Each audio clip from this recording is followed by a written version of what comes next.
Anna, hi.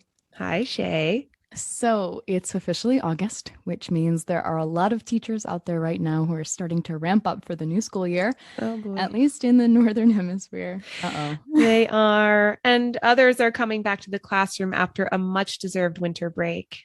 And then there are those who teach year-round, adjuncts like us. Yep, we all operate on different timelines, but we all still have first days, first weeks. And we all need to figure out how to connect with our students during those first encounters.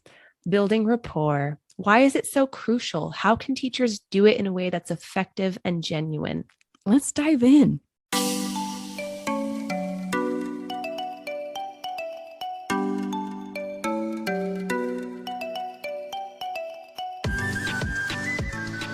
Hello, and welcome to the Teacher Think-Aloud podcast, a podcast for reflective practice for teachers of English around the world. I'm your co-host, Shay. And I'm Anna. And today we're going to center our attention on what one might argue is something that can make or break your classroom environment, classroom rapport.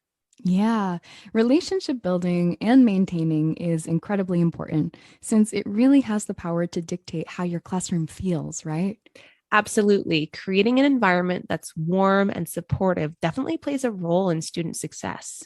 And that crafting of a learning conducive environment needs to start on day one, or even before then, if you have the chance.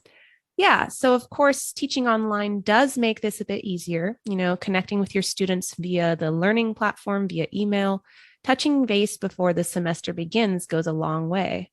I think that that's something that we take for granted, that first contact. Yeah. Some people might look at it as something that they have to do, right? Like Mhm. maybe you send along the syllabus, set up expectations for day one. And that is part of it, right? But for me, it's more than that. How I show up in a student's inbox might make them more excited to come to the first live session. Or less.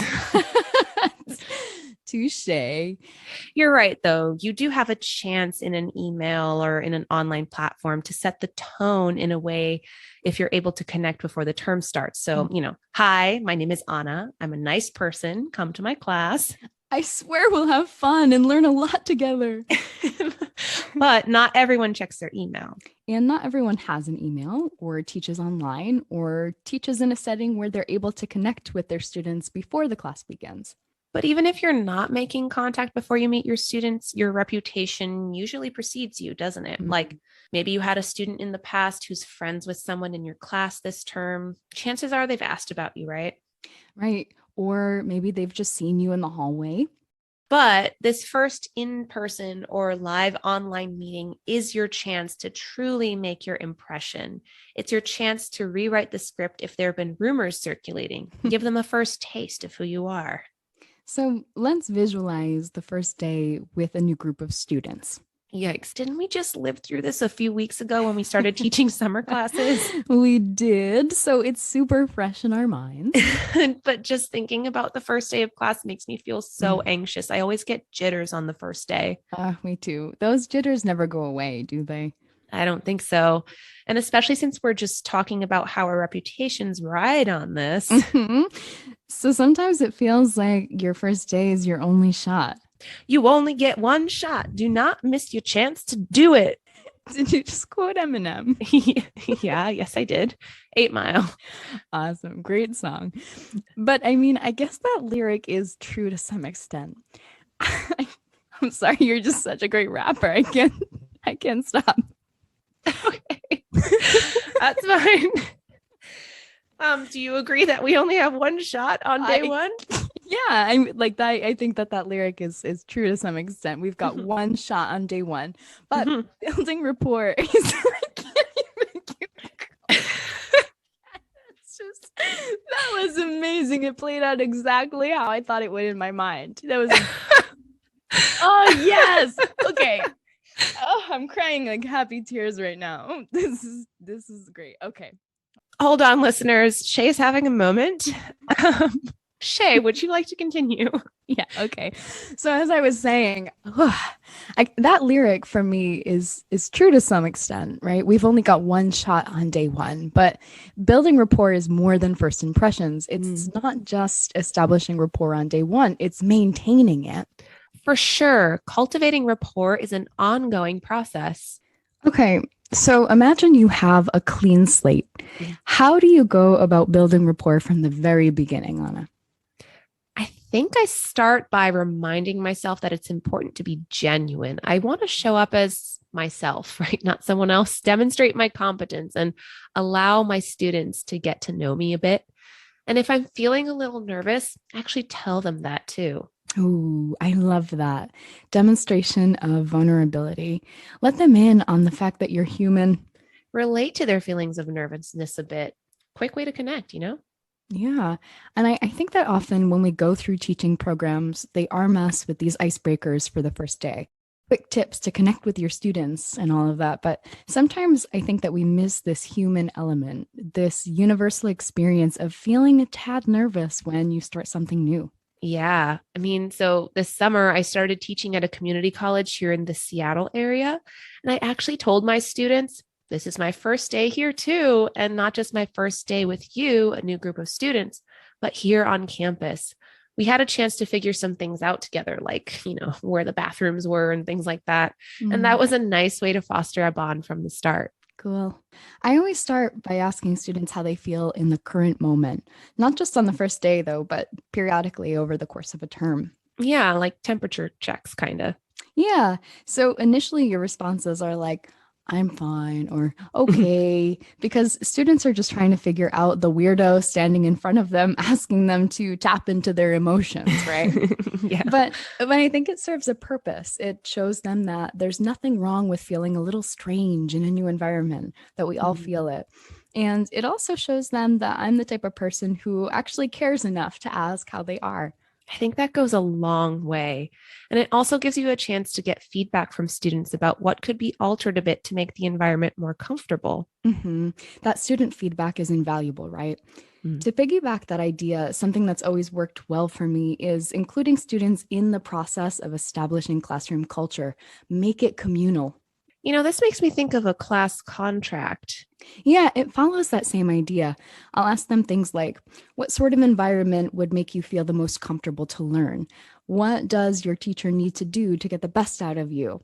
What have you found to be characteristics of your peers that you would consider to be supportive? Hmm. And what are the actions and the actionable items that each person in this class can take to make this as welcoming an environment for everyone?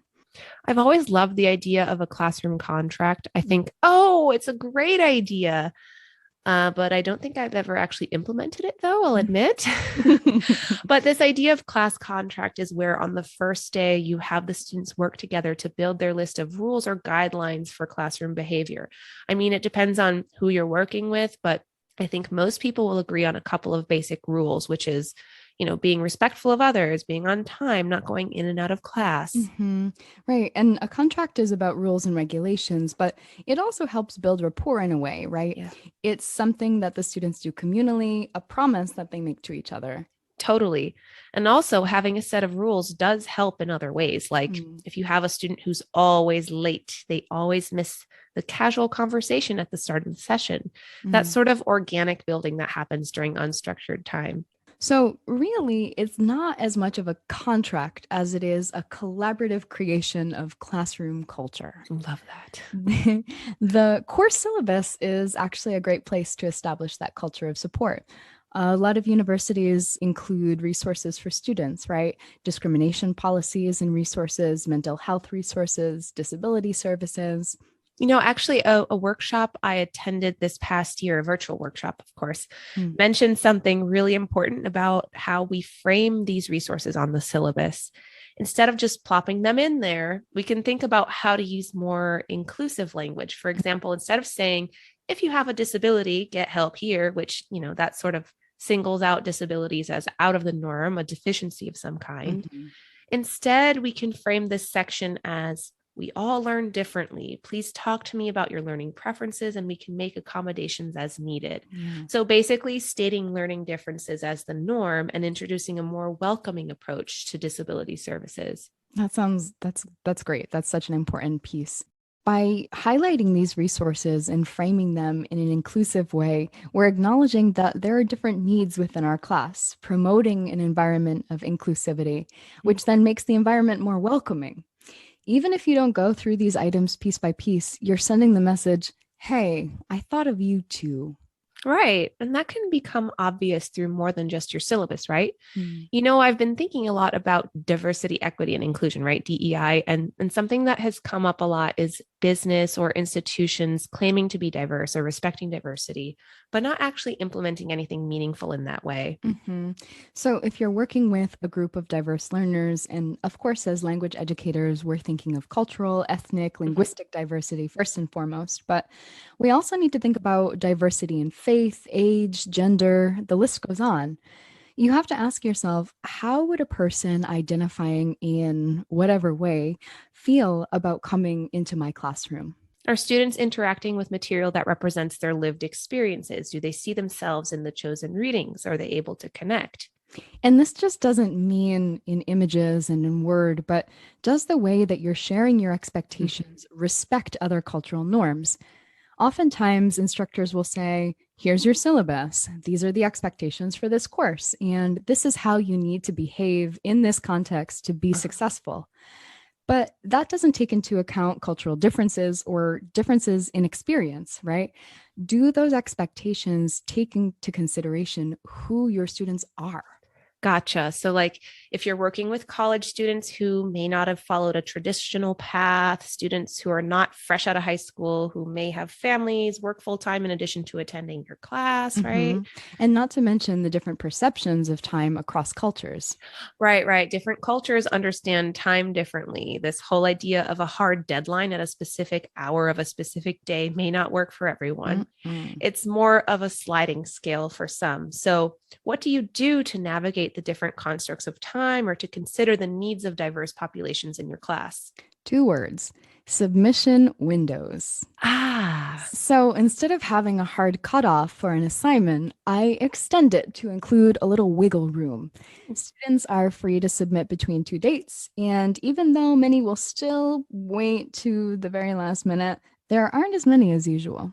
interesting. I wonder if there's something about a single hard deadline that makes you want to procrastinate. I mean, that's definitely true for me and an interesting research idea. Constructs of time also makes me think of other constructs. I've done a lot of writing instruction and like writing norms. They are so North American or US centric in the Mhm. system that we're in. We kind of impose those as the golden standard of writing. But that's not really how everyone writes, right? Right. So, when you're talking about it, what I prefer is to not talk about it as this is the way something is done. No, like instead, not expecting people to just accept that as truth, or not expecting students to just kind of take the norms that we've established in our institutions and just adapt to them immediately without question. Mm-hmm. So when I introduce North American writing norms, right, what we teach at the university level, I prefer phrasing it as this is the way this is done in this context we're in, but you might come from another country or a subculture within the United States. And there are other perfectly valid ways of writing beyond the North American ivory tower way. I Yes. think that helps validate students' experiences and strengths to build a nice sense of community, belonging, and understanding. Yeah, and this is so important. How you're perceiving new information or a new environment depends on what kind of context you've grown up in, right? Mhm. And so contextualizing the kinds of directives we're giving need to be introduced explicitly as ones that live in your particular context. Right. So I think saying something like, we're going to accept multiple ways of doing this, but also try to Mhm. keep some kind of structure within our class by abiding these institution requirements. Mhm. So we see in these examples that rapport building really does go so much deeper than those icebreaker activities, but they certainly have a place, don't they? Yeah, I think icebreaker activities that ask a student to share their perspective help to lay the foundation for a class where students not only feel comfortable communicating with their teacher, but create strong connections with their peers too. Make the students feel valued from the very beginning. Create activities that allow them to share what's unique about them, learn from their peers. And allow the teachers to get to know the students. Maybe you've had students from similar backgrounds, but they're still different students, right? Yeah, and the chemistry of the classroom is just a really complicated formula comprising the personalities of the individuals in there. So, Anna, I have to admit, the term icebreakers makes me cringe a bit. Yeah, I knew you were going to say that, you introvert, you. I am. And one of my biggest fears is a large orchestrated getting to know you game. Well, you never really want a student to know they're participating in an icebreaker, though, right? Like, just don't call it an icebreaker activity. I guess I've got to work on being more discreet. Sure. But also consider the icebreakers that don't throw students into forced interaction in a way that's not organic. It is possible. Right. Don't throw me into a bucket of ice water. Let me stick my toes in the shallow side of the slightly chilly water. Something that's always worked for me is just a simple question as a warm up for a session. So, what was something new you discovered over the weekend instead of what did you do over the weekend? And this is really easy to do, right? And we have to admit, we are a little limited to low key conversation starters in a virtual setting, since doing something like find someone who would be a logistical nightmare on Zoom. Yeah, sometimes I'll split them into a few groups so they have more of a chance to share. Front load that STT. Yes. And students do want to talk for the most part, I think. It's just about getting them over the mental hurdle that comes with it. One of my favorite ways to get students over their uneasiness is to distract them with something even more uncomfortable. I sound so mean, but having the students leave their seats and talk, right? Get their blood pumping, have them shake their peers' hands or give fist bumps. I don't know what kids are doing nowadays, but getting them to move in the first session really sets the expectation that they'll do something similar in the future too. They know that this is the class where they just can't sit in rows and stare ahead, right? Yeah, this reminds me of how important spatial elements are in terms of building relationships. Oh, yeah. How can you use physical elements in a space to facilitate bonding? I feel like desks that are bolted to the floor are the absolute bane of my existence. They just make the space so stuffy, so stilted. I remember one of the most awkward classes I had. You couldn't move the desks. It was really, really hard to turn the class into a conversation. It was really hard to break students out of the note-taking student mode, right? Little robots, boop, boop, boop, beep, which is not what I want, right? So even if you can't move the desks, maybe you would encourage students to sit in a different place each session or try to break them out of the habit of always sitting in the same place, right? We are creatures of habit in that way, I think. Or really throw them a curveball and you sit in the back of the room and just wait and see what happens. Right. How can you make the environment more democratic?